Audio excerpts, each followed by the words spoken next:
If you ever find yourself sort of wondering, why does independent media matter? Why is it so important that we have independent media? I want you to take a look at this clip because it's difficult to hold powerful extremists accountable when the people assigned to cover them are laughing it up and socializing with them at Washington parties. I'm going to show you video here of NBC's Kristen Welker, moderator of Meet the Press, regularly interviewing top administration officials, including up to Donald Trump, hanging out in this video with Stephen Miller at the White House Correspondents' Dinner this weekend.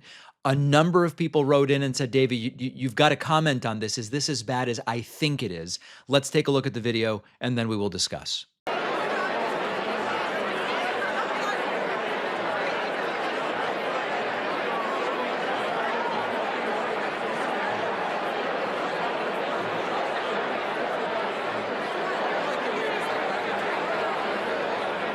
So there they are. You know, they're smiling, they're laughing, they're having a wonderful time. Now, a single short clip, that was 17 seconds. That doesn't tell us everything. We don't know what Stephen Miller said. We don't know the broader context. Laughing at one comment, which is what Kristen Welker does, it doesn't prove or suggest that Kristen Welker endorses the views of Stephen Miller or considers him a friend. And I've talked before about how I've met plenty of people with absolutely repulsive political views who were perfectly pleasant to me personally. And it would be easy to go with them and get a beer or whatever. And in fact, I've also said two of the nastiest people I've ever met were both ostensibly on the left. One is the late Ed Schultz. Maybe many in our audience don't even remember him. Met him twice. And these were not like going up to him on the street and going, excuse me, Ed. It was like introductions from people we both knew, just nasty to me. The other person I haven't publicly named because they're still alive, but the two people who have been the nastiest to me that I met were people nominally on the left. It's not rare that you meet one of these right-wing bomb throwers, and on a personal level, they are nice. And ideology and individual interpersonal pleasantness don't always line up. Stephen Miller might be a charming cocktail party companion. He might ask about your family. He might compliment you. He might tell you a funny story. That does not change who he is or what he has done as the architect of some of the most disgusting policies of this administration. Now, there's an important distinction between me and Kristen Welker. I am not a journalist, nor do I present myself as one. I'm a political commentator. I'm an opinion host. I am open about my values. We have candidates on the show, and I don't attempt to hide whether it's a candidate whose policy and ideology I mostly agree with or mostly disagree with. I'm sort of transparent about that. This is a different sort of show. I support candidates. I oppose candidates. I tell you what I believe. I explain why. Kristen Welker represents an institution that presents itself as objective journalism. She interviews administration officials. She's supposedly responsible for scrutinizing them on behalf of the public. And that responsibility is tougher when the people you cover become people you socialize with and laugh with. And we're sort of extrapolating from that one little video. But this is the central problem with establishment political media. Stephen Miller becomes a guy from work. You interview him on Sunday, you see him at a reception the following Saturday, you share appetizers, pigs in a blanket or whatever they're handing out, and you are sort of both absorbed into the same social class of Washington people. And then the next weekend comes around, and on Meet the Press, you're expected to confront him aggressively and seriously about family separation or mass deportation or attacks on birthright citizenship, and a political project built around being cruel to immigrants. That is more complicated when the guy across the table from you is the guy from last week's party. Now, there is a line here. Journalists don't need to scream at government officials whenever they encounter them, including at a place like the White House Correspondents' Dinner. I don't think that's reasonable. They don't need to throw their drink at them or start fistfights. Politeness is fine. Basic professionalism is to be expected. But there's a difference between civility and appearing socially delighted to fraternize with one of the most dangerous ideologues in American politics. Social familiarity does affect journalism, and it influences what questions get asked, how aggressively lies are challenged, whether extremists are described honestly or painted as just partisan operatives. And this is one reason of many that independent media is so essential. I'm not worried about losing my invitation to the White House Correspondents' Dinner.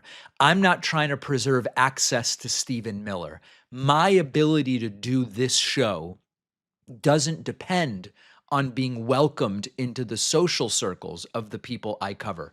My ability to do this depends on you. And that is a very different situation from what we see in corporate media. Independent media can clearly say Stephen Miller is an extremist because we don't need Stephen Miller to like us. And we can identify authoritarianism without wondering, is it going to make the next cocktail party a little bit awkward?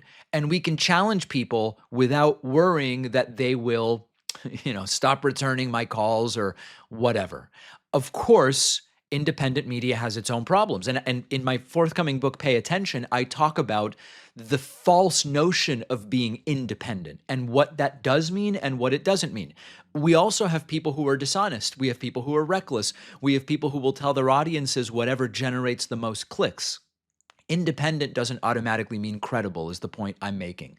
But genuine independent media does provide something that establishment media increasingly can't, which is freedom from the social and professional ecosystem that surrounds political power. I don't know whether Kristen Welker considers Stephen Miller a friend. This 1 17-second clip I played can't establish that, but it does communicate that no matter how extreme these people become, they're still welcomed into the club.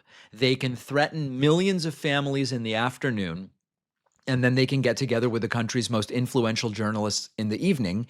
And then we end up wondering, why are those journalists struggling to describe clearly what is happening in front of them? So if you value media that is not dependent on access to these people, support the independent channels that you value. Hopefully it's this one, but maybe it's not, maybe it's others. Share the work, become a supporter if you can. Make sure you're subscribed on YouTube.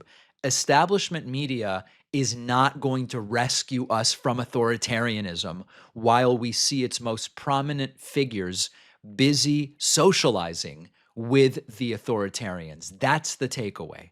How furious do you need to be with NBC specifically or Kristen Welker specifically? Well, I'll leave that up to you, but hopefully I've given you a sense of the sort of structural situation that underlies all of this.